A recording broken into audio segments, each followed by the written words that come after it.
This podcast is a proud member of the Lamb Podcasting Network. Find the network at largeassmovieblogs.com. Hello and welcome to episode 89 of the 1001 Movies podcast, based on the book 1001 Movies You Must See Before You Die. This week, I'll be talking about Les Millions, the 1931 musical comedy written and directed by Rene Clair.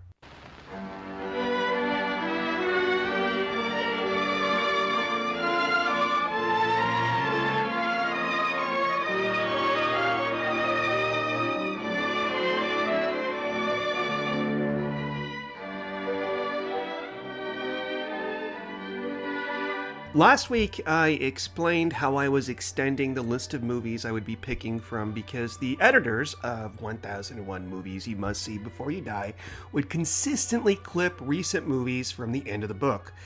This week's movie, coincidentally, was a rare exception. Les Millions appears in the 2003 edition of the book, but sometime later, it was subbed out for another film directed by Rene Clair in the same year. This is an interesting fact, and although I'd love to know the decision-making process involved, let's just move on to Les Millions. Born in 1898 in Paris, Rene Clair became involved in the cinema in 1920, when he starred in a silent feature at the behest of a friend. Several other acting jobs followed, during which Clair wrote a column on films in a monthly magazine.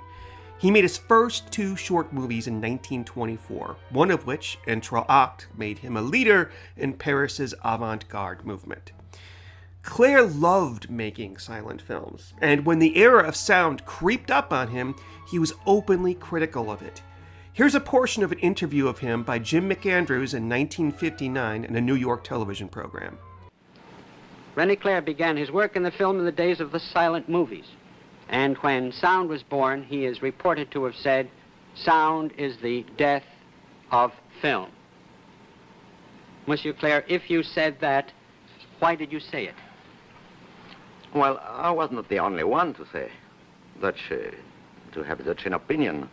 Among the most prominent people in the motion picture industry, either in the States, Charlie Chaplin, Erich von Stroheim, Murnau, or even in Russia, Eisenstein, Pudovkin, were sharing the same opinion.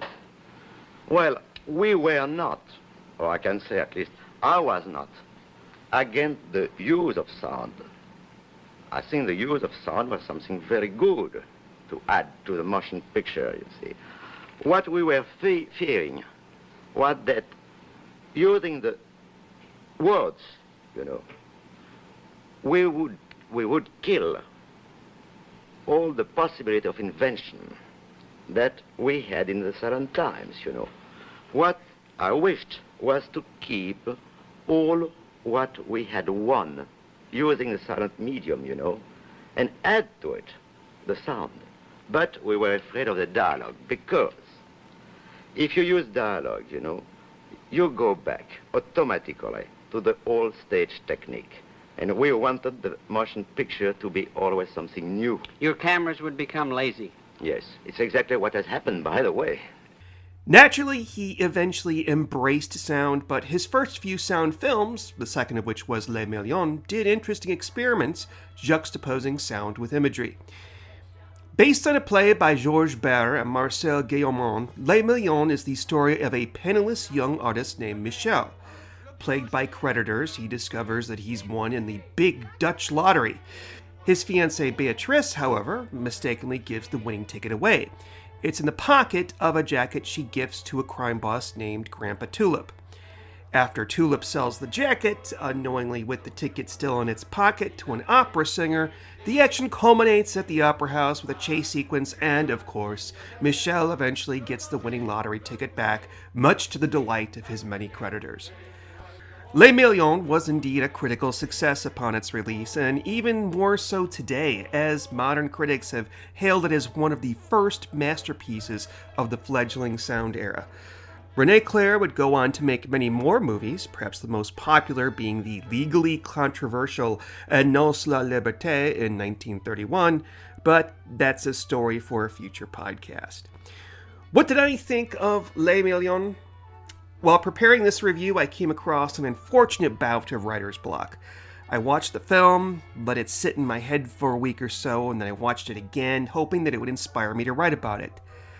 The unfortunate truth is that there isn't much to compliment or even talk about with this movie, and I think perhaps much of it is lost in translation. The film opens with a beautiful painting shot of Paris, which appears to be a model shot mixed with actors in the foreground, and I was instantly impressed. It was something that rivaled a shot from Moulin Rouge. The story that follows is a classical French farce with a series of merry misunderstandings and with characters running up and down corridors. At its heart, Les Millions is a musical, and this might be where the disconnect kind of lies with me. This isn't because I don't like musicals, they're mostly a mixed bag for me, but because none of the tunes were catchy enough to be remembered. This isn't helped by the fact that they're singing in French, and I know it's not the filmmaker's fault. In the third act, which takes place during an opera, we're shown about 10 minutes of static shots with the actors singing, and the plot simply screeches to a halt. Even less can be said about the main characters. Michel is a womanizer, and he can't seem to keep his hands off his models, much to the frustration of his fiancée Beatrice. Something like this would normally result in the end of the engagement, but by the end, Beatrice has once again fallen back in love with Michel, and this occurs during the aforementioned opera scene. I realize that I'm being critical of a love story in a comedy musical, but when the protagonist's wandering hands seem downright misogynist, it's hard to ignore. Then there's Prosper, Michel's best friend and fellow artist. Prosper is upset because Michel won't share his millions with him, so he devises a scheme to get the lottery ticket himself. By the end, of course, all of this is overlooked, but clearly, Michel should have better judgment and friends. Some of the comedic moments do not date well, and I've seen shorts by the Three Stooges that were better. There's a scene in a shop in which the two gangsters, for seemingly no reason at all, jump and hide behind mannequins when a customer enters. They aim their guns at the man, apparently they're threatened by shoppers, and we're treated to a shot that appears as if a mannequin is wielding the gun. Really, it's worthy of a Saturday morning cartoon. Later, a group of men are tussling for possession of the jacket that holds the coveted lottery ticket. Clair puts the sound of a rugby match on the soundtrack because, I'll be darned, it's just like a rugby game. The sounds are not diegetic, as though they're coming from a radio being played nearby, but simply inserted into the scene to make a laugh. This was one of the defining moments that made Clair a pioneer of talking pictures, as he went beyond using film for just music and talking. I suppose that's interesting from a historical standpoint, but it does not age well, at least not for me. Now, I realize that I do sound like a grumpy moviegoer who would rather be watching something from the Marvel Universe, but I've been happy with most of the older pictures I've watched for this podcast, but Les Millions is an exception. I'd much rather watch the surprisingly charming Love Me Tonight from the same era, which I covered back in episode 63. For me, the best thing about Les Millions is the opening shot, which challenges the viewer to figure out what's a set, what's a model, and how the actors are incorporated within it. The opening of last year's horror hit Hereditary does the same trick. I'm afraid that's all I have to say about Les Millions.